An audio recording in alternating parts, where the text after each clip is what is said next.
সকল গীতাময়ী শুভাকাঙ্ক্ষীদেরকে শুভ প্রণাম। প্রতি শুক্রবারের মতো আজও গীতা স্কুলে যাওয়ার জন্য বেরিয়ে পড়লাম। তো চলুন কার্যক্রমে কী কী অংশ আপনাদের সাথে শেয়ার করি। বিক্রান্ত উত্তম বীর্যবান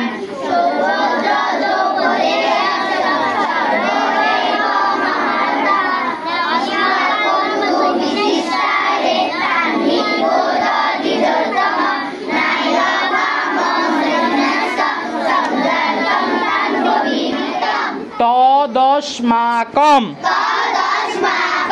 বলম বলম বিস্মা আবার অপর্যাপ্তম তদস্মাকম বলম বিস্মা। এবার দেখো খেয়াল করো, বর্ষিকার বি র কহসন্ত দিছি না, তাহলে কি উচ্চারণ হচ্ছে? বিরক। কি উচ্চারণ হচ্ছে? কি উচ্চারণ হচ্ছে? বদরিকার র কহসন্ত, ঠিক আছে? কি উচ্চারণ হচ্ছে? বিরক। মধ্যিনেশ্বর রসিকা ত মহসন্ত, কি হচ্ছে? শীতম। তাহলে বিরক শীতম, বিরক কি উচ্চারণ হচ্ছে? এতটুকু বিরক, এর পরটা কি হবে?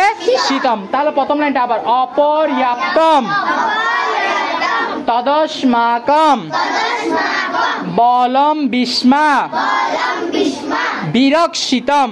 আপনি হয়তোবা থাকবেন না, আপনার কর্মটা থেকে যাবে। আপনি হয়তোবা থাকবেন না, আপনার ব্যবহারটা থেকে যাবে। তাই সঠিক স্থানে সঠিক পাত্রে ভালো ব্যবহার এবং সঠিক কর্ম করে যান, জীবন সুন্দর হয়ে উঠবে। জয় গীতা, জয় গীতা, জয় গীতা।